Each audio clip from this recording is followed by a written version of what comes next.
What do you know about incels? I don't. I actually don't know anything about them. How can you be so roped into that kind of life though? It's it's almost not even real life. Do you know what I mean? How can you get so caught up in that? In a fake world, really, isn't it? Surely if he had just waited out a little bit, he would have met someone in his life. It's odd.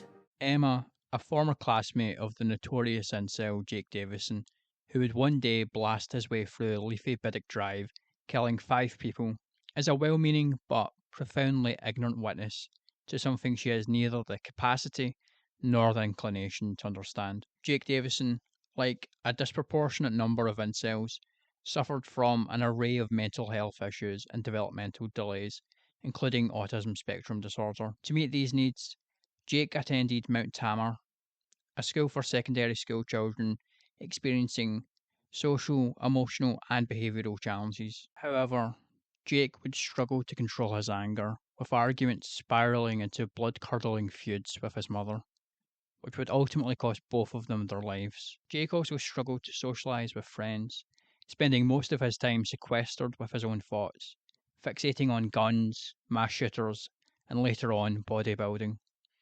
This is what most people fail to realise about incels.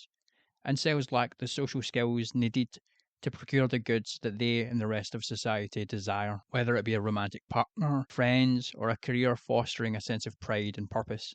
Incels lack the social and life skills needed to launch into adulthood and end up becoming crystallised in a state of perpetual adolescence. Jake Davison could wait until the sun swells into a red giant and swallows the earth whole, and he still wouldn't get a girlfriend. He isn't going to bump into the love of his life in the supermarket, share a series of jokes and flirtatious advances, and live happily ever after. He simply doesn't have the social and emotional finesse to flourish in such a scenario, and no amount of haircuts, flannel shirts, or push ups are going to change that. To this point, in a study conducted by Ellenberg and Speckard, they found that 54% of incels wanted to improve their social skills and remarked that this frustration and possible self hatred may then also be projected outwards onto others, effectively externalizing blame for one's own failures. Incels are people who fail not only to find a girlfriend and form romantic relationships, but they are people who lack the resilience and social skills to form friendships in the real world, and no amount of fashion advice will change that. Elliot Rodger, the patron saint of incels, wasn't a loser incel because he failed to lift weights or dressed slovenly. This was a guy who drove a new BMW and wore Dolce & Gabbana sunglasses and drank from Starbucks. Rather, he was a loser because he had the emotional capacity of a toaster and the social finesse of a wet fart. It's easy to see why social skills have atrophied among young males. As the social psychologist Jonathan Haidt notes, internet use over the 90s and 2000s has affected the sexes differently. Women and girls have experienced a more sudden and dramatic drop in well-being, starting in the late 2000s with image-based social media, as they compete with their peers for approval. However, boys and men have underwent a more gradual decline in mental well-being, beginning in the 90s with the early internet, video games, and pornography. These virtual spaces have enabled men to withdraw from the real world and to invest their time into pursuits that offer little real-world utility. It has never been easier to retreat from mainstream society and to relent in the face of a genuine challenge.